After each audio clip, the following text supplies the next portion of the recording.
Hello, I'm Paul Taillon. This is the Strategic Thinkers series of the Policy Insights Forum. Today I have the pleasure of speaking to Tony Kanjirappally, Managing Director and CEO of Malleum. Tony is a seasoned technology entrepreneur with over 2 decades of experience in building innovative companies across various sectors. Malleum is involved in protecting critical infrastructure and key organizations across the private and public sectors in Canada, the United States, and the United Kingdom against cybersecurity threats. Tony, welcome. Thank you, Paul. Tony, you're the Managing Director and CEO of Malleum. Tell us about Malleum. We're hackers, and that's the easiest way to describe us. We started in 2013, Right right here in Ottawa. That's what we did. We broke things, hardware, software, give you an idea of how we broke in, where the weaknesses were, and what can be done to patch those weaknesses. Right. So malicious actors are not able to do what we were able to do.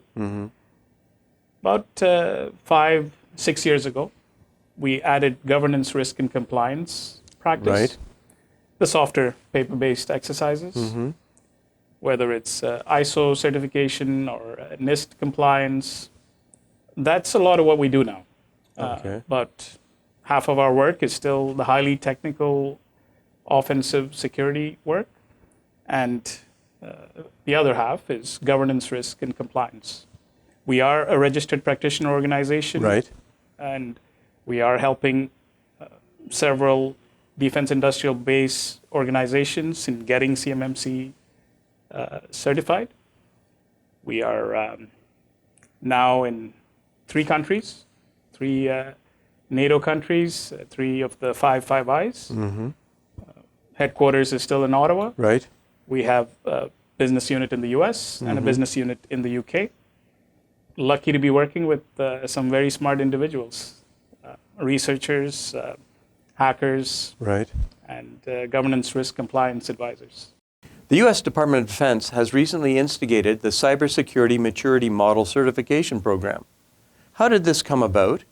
What is the objective? And do we have a Canadian equivalent? Theft of intellectual property and sensitive classified information from the defense industrial base, so outside of federal networks. This can have serious national security implications.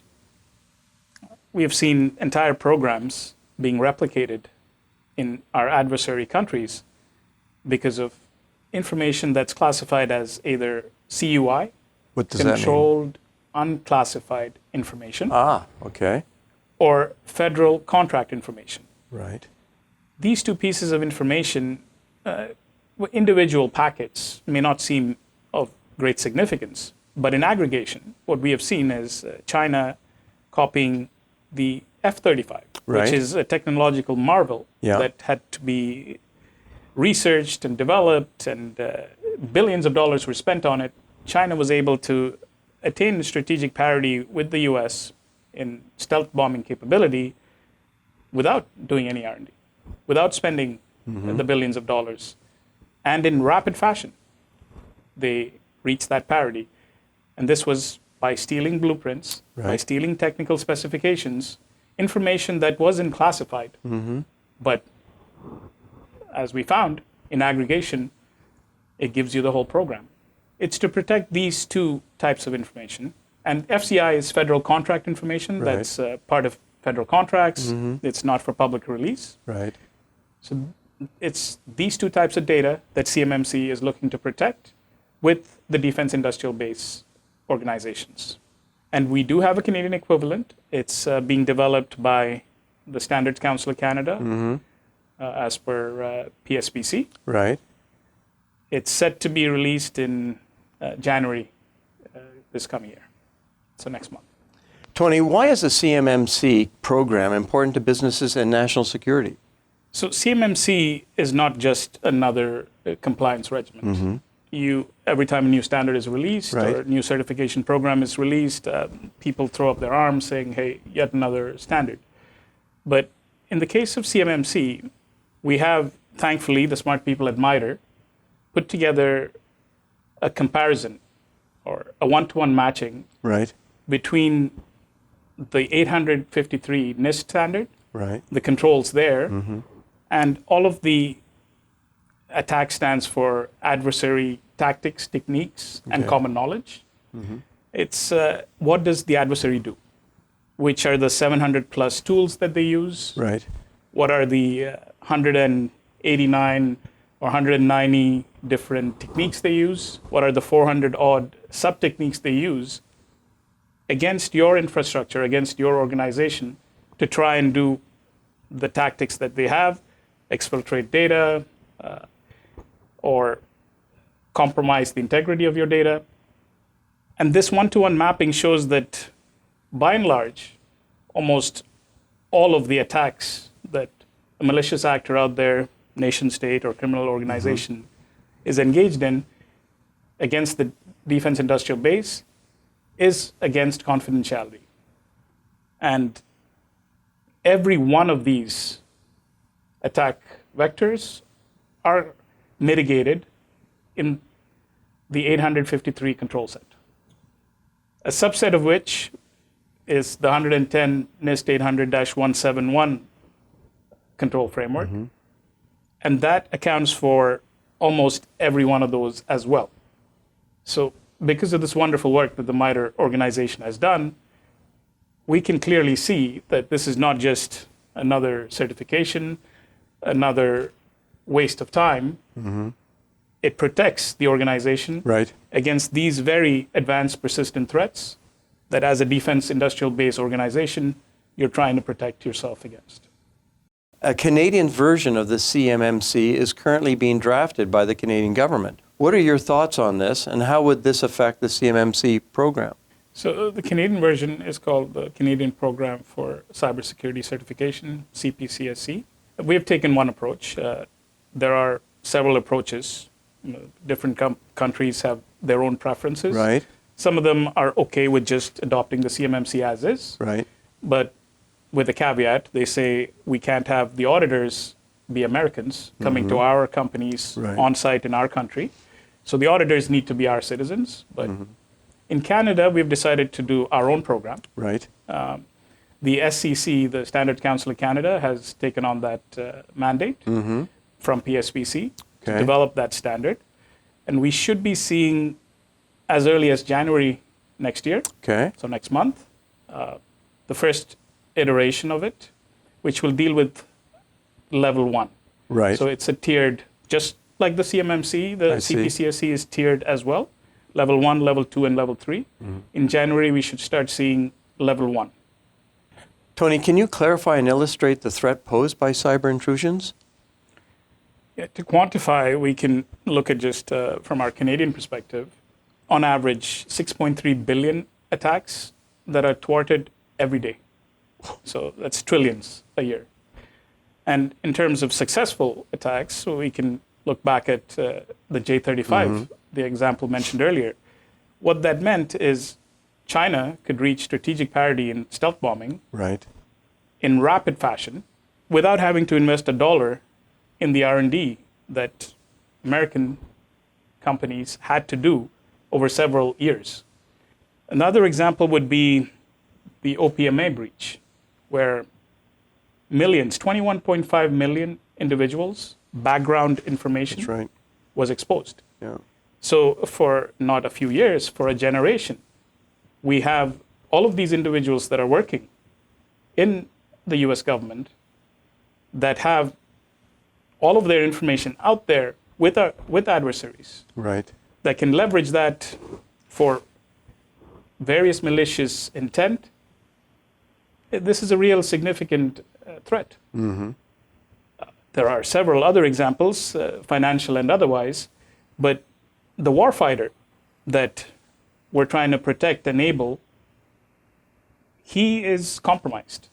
The technological advantage or edge that the US has, or our allies have, is not what it used to be, because all of this information is out there with the adversaries. Tony, what does partaking in the certification program do for the organizations involved? It builds cyber resilience. As we know, cyber attacks doesn't matter which industry you're in, you are under attack all the time. But in the defense industrial base, your attackers are nation states. They have no limits on budget, and they have ample amount of time. There is no limit to the time they will spend to target you if you are of interest.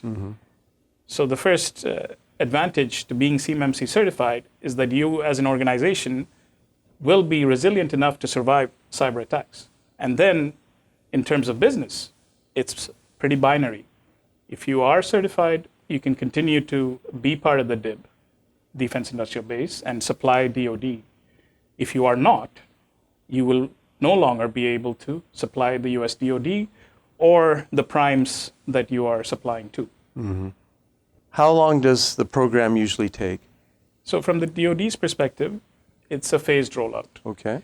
And this is to appease some of the concerned defense industrial base organizations that have said, hey, there's a lot of work here, we need to get done. Recognizing that, US DoD has said it's going to be phase one in Q2 of 2025. Right.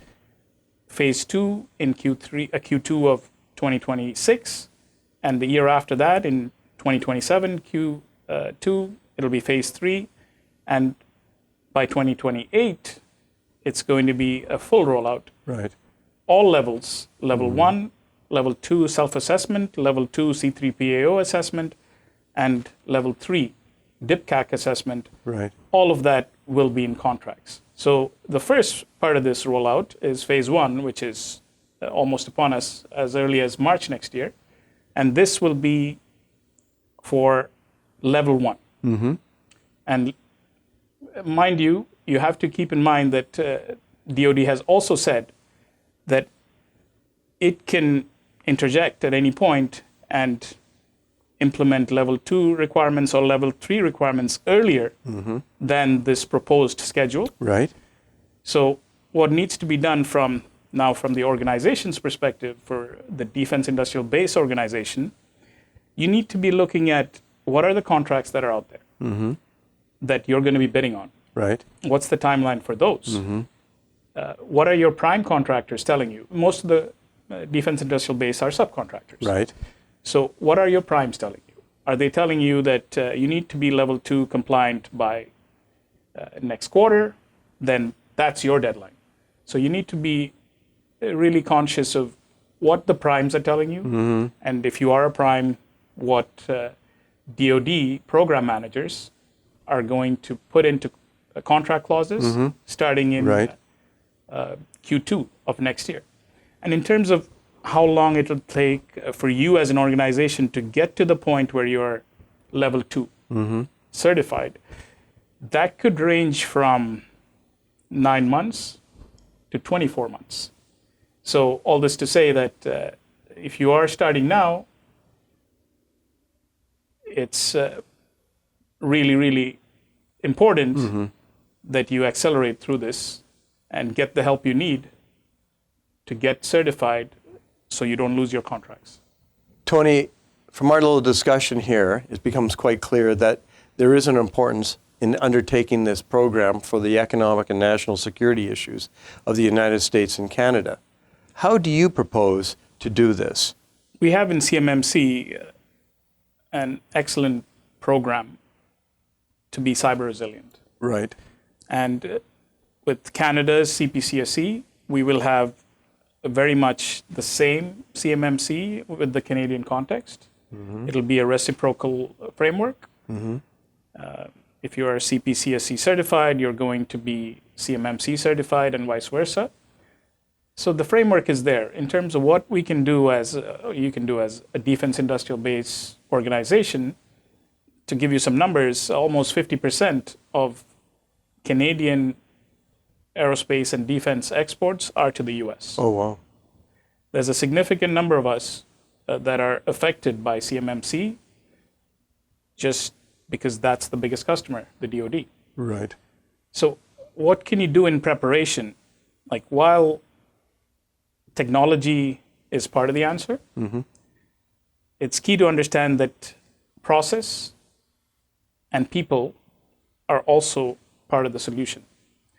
And it's great if you have all of the technology pieces in place, Right. the firewalls, the cryptography. But if you don't have the right processes, if you haven't documented in such a way, in the detail that's required, you don't have a system security plan, then the auditor will not be able to find out that you are indeed compliant. So I think part of that preparation before the audit is for you to get everything in order, Right. documented.